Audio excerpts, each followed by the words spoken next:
Good evening everyone. देखिए आज हम अपने चैनल की तरफ से एक नया chapter admission of a partner लेकर के आए हैं, जो कि स्पेशली ये हेल्पफुल है आप लोग के लिए। क्लास 12 आईएससी, एचएस, सीबीएसई,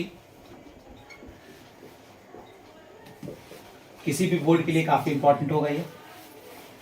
उसके बाद आपको ये हेल्प करेगा बीकॉम में, ग्रेजुएशन लेवल में भी। ठीक है, तो देखिए एडमिशन ऑफ अ पार्टनर होता क्या है, पहले हम आप लोग को ये बताएंगे। आप लोग को ऑलरेडी पिछले वीडियो में पीएल अप्रोप्रिएशन के बारे में आप लोग को बता दिया कि किस तरीके से पीएल अप्रोप्रिएशन अकाउंट बनाई जाती है, कौन कौन से लेजर प्रिपेयर की जाती है, वो आप लोग क्लियर कर चुके हैं। लेकिन आज आप लोग एडमिशन ऑफ अ पार्टनर में आप लोग को हम सिखाएंगे कि इसमें कितने लेजर है जो कि कंपलसरी आप लोग को बनाना। एक लेजर जिसमें इसमें बनेगा रिवैल्यूएशन अकाउंट। पहला लेजर हम लोग इसमें सीखेंगे how to make out the revaluation account. दूसरा लेजर में हम लोग क्या सीखेंगे, how to make out the partners capital account, जो कि आप लोग ऑलरेडी पीएल एप्रो में सीखे हो।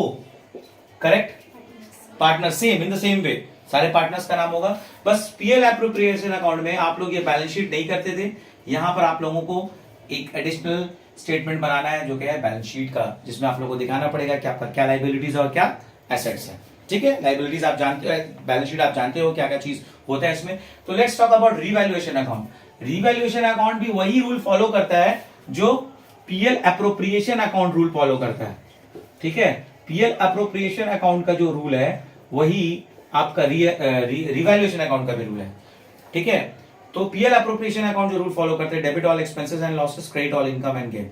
ठीक है, बट रिवैल्यूएशन अकाउंट में हमको एसेट्स और रूल्स, तो वहां पर नॉमिनल अकाउंट का रूल को यहां फॉलो किया जा रहा है। डेबिट हम लोग एक्सपेंस और लॉस को कर रहे हैं, पीएल एक्सपेंस और लॉस को हम लोग डेबिट कर रहे हैं।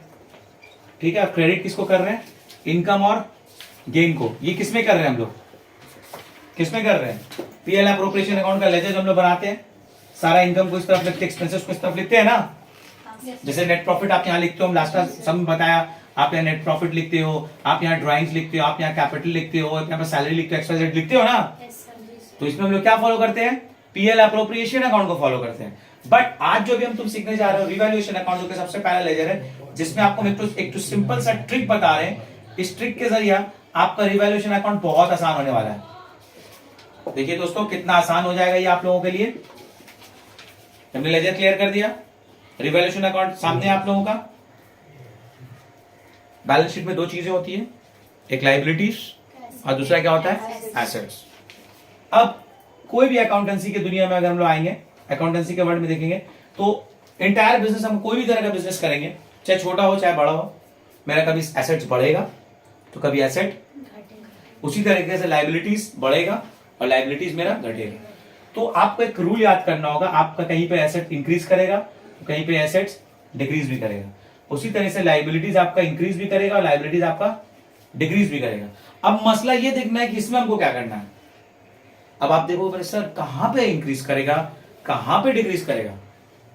आपको क्वेश्चन कैसा दिखेगा, आपको क्वेश्चन दिखेगा बुक में, जिसमें आपको एक क्वेश्चन में रिसीट आपका ये दे दी जाएगी, आपको एक लाइबिलिटीज और एसेट्स दे दी जाएगी। ऑलरेडी लाइबिलिटीज एसेट दी रहेगी क्वेश्चन में, और कुछ एडिशनल इंफॉर्मेशन आप लोगों को मिलेगा।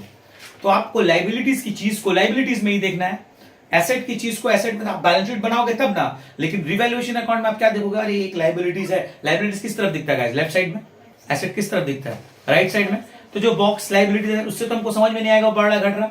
बढ़ रहा घट रहा हम लोग कहां देखेंगे, एडिशनल इंफॉर्मेशन में, नीचे की तरफ, जैसे हम लोग फाइनल अकाउंट्स में देखते थे कि फर्नीचर डेप्रिशिएट हो जा रहा है ना, प्लांट मशीनरी बढ़ जा रहा है, देखते थे ना, या कोई क्लोजिंग स्टॉक दिख जाता था।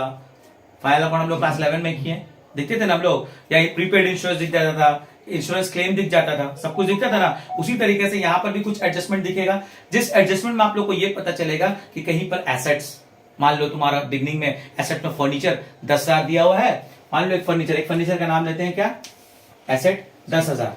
ठीक है, लेकिन वो एडिशनल इंफॉर्मेशन में वो 10,000 कितना दिखा रहा है, बोल रहा है कि 1,000 रुपया तुम्हारा घट गया। तो डेफिनेटली फर्नीचर कितना हो जा रहा है, एंड ऑफ द डे 9,000 हो जा रहा। तो जब आप बैलेंस शीट करोगे तो उसको तो 9,000 एसेट में दिखाओगे, तो आपको पता है। हम आपको एकदम सिंपल ट्रिक बता रहे हैं, एसेट बढ़ेगा, बड़ा सा लिख रहे हैं यहां पर, इस तरफ बैठा लेंगे, और एसेट घटेगा तो इस तरफ बढ़ाएंगे। तो मेरा एसेट क्या बढ़ा या घटा? 10,000 से कितना हो गया? 9,000 तो घट गया। तो कितना घट रहा है? 1,000। ये 1,000 को हम लोग कहां दिखाना पड़ेगा? यहां पर। क्या कर रहा है भाई? क्या चीज है? उसका नाम क्या है? फर्नीचर। यहां पर क्या लिख देंगे? To furniture account. इजी। और 9,000 कहां दिखा देंगे? बैलेंस शीट का सेट। कहानी खत्म। कुछ था इसमें?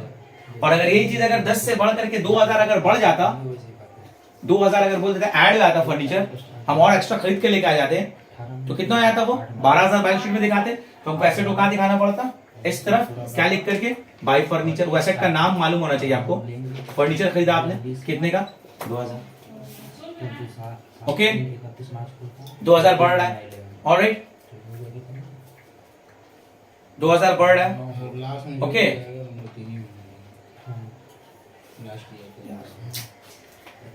Sir video pause